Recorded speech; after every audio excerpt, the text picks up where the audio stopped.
Hey everybody, it's the Board Game Blogger. Today I'm here to review Strada Romana. This is a Euro game published by Elfinwerks, designed by Walter Obert.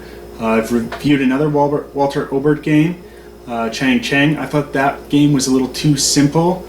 This has some simple rules as well, but there's a lot of depth to the game. It's a theme of sort of the merchants in the Roman times, delivering goods, getting contracts and seeking to fulfill them. And there's some unique mechanisms in that everyone's moving the carts around. And I really like this game. It plays quick. It's in 45 minutes or less. There's lots of good player interaction. I think it's best multiplayer, but you can play it with just two and it works well there. And I like it. It's been hitting the table a lot for a good solid Euro game, something that's a filler in between, bigger, longer games. And there's that player interaction that I love. There's just jockeying, moving, the different merchants, blocking goods that your opponent's trying to collect, and just, a lot of fun, a lot of excitement, even though the rules are simple. And it's got the depth and it's got the replayability that I think is going to keep hitting the table for quite some time in the future. You've got a rulebook. It's the rulebook looks pretty big, but it's because it's multilingual. Actual English rules are not long at all. It's just 4 pages really for the rulebook. It's clear, concise. There's no table of contents or index, but for a Euro game that has 4 pages of rules, I can excuse that. Components are pretty good. The board's not huge. It's not going to take up a lot of table space, and I think it's a fun game. But why don't we take a look at how it actually plays? Now here's a board sort of midway through play. If we can zoom in, we can see that there's different merchants sort of delivering goods. We've got Demetrius here, and there's sort of a red marker on the top corner that's showing the direction he's headed in.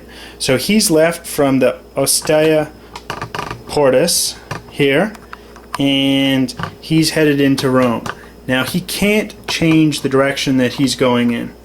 He's got to continue heading that way, whereas a competitor here, Ballio, has to continue heading left in the other direction. Now these can all be moved by every player. No one actually controls any individual merchant. What you're doing, however, is picking up contracts and then completing them. So this is what I've completed here so far. And I've also accumulated some gold. Now on your turn, you've got one of 3 options. You can choose to get a gold from the pile. Once you've got a total of 5 gold, that will turn into a victory point. You're forced to exchange it, or you can use gold to do some sort of unique maneuvers. Another thing you can do is grab a tile over here. You can look through the tiles and pick someone, and this is who you think is going to complete and go to the opposite side. Now, this game ends once 4 of these merchants go from one end to the other. They could all 4 could go from the port to Rome, 2 could go from the port to Rome, and 2 could go from Rome to the port, or any sort of combination in between. Now you can secretly select who you think's going to make it there. At this point, Ballio and Demetrius are looking pretty good. Macus, he's kind of way back here, so this might not be one I probably don't want to pick, but I could. This is going to get me some endgame bonus point scoring. If Macus makes it there, he's going to get me some bonus points. If, however, he fails to be one of the 4 that crosses and sort of completes everything, then it's going to be some negative points. So it's kind of gambling on what you think is going to happen there. So that's one of the other options. And the third option, and the one that's used most frequently, is moving. Now you're going to move these merchants in a combination of up to 3 spaces. So I could move Demetrius 1, 2, and say Plotus 1 if I wanted to. Or, 3 people, 1 space. And what you're going to do is, in a multiplayer game, you can pick up both a good and a contract. In a two-player game, you can only pick up one or the other. But in 3 and up, you can do both. Now, you're going to have to move 2 different merchants to do that. And what you're trying to do is complete contracts. Now, the way the scoring works is it's the number of variety of contracts, so sort of the diversity of color, times the completed one that you have the most of. So let's assume for a second I'd completed this green contract. Then it's going to be 3 contracts I've completed times 2 for 6 points. So you want to score a diversity of colors, get the most of all 6 colors, and then really focus on one particular one to maximize your points. So what I'm going to do here on my turn is you get the good that fulfills a contract by going to the space that's sort of directly adjacent to it here. So the Emporium. If I wanted that, I would have to move, say, Demetrius directly into there, and then I could take that good. Whereas to get a contract, you simply have to be on the side of the color that fulfills that. So if we can notice here, there's sort of a slight differential between the black and the gray. I'm not sure how good this game is going to be with colorblind people, but this is demarked. There really ought to have been some lines sort of down here to show if you are colorblind and you can't, decipher the subtle color differences. It could be spelt out a little better.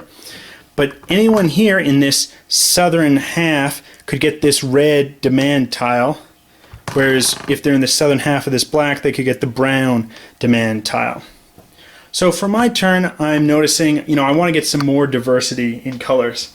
So what I'm going to do, I'm going to move Demetrius here 2 spaces and get this demand for the red. Now I also want to fulfill that contract, and I have 1 more space to go.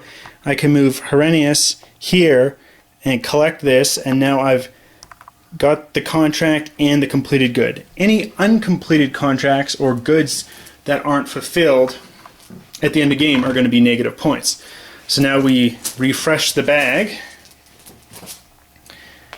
We just draw randomly, and now it's another player's turn. And you're simply moving the pieces.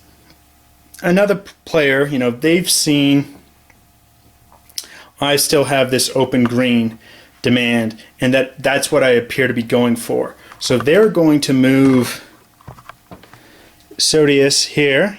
They're going to take that green demand tile, and they're going to get it, which is going to make it more difficult for me to complete the green demand tiles.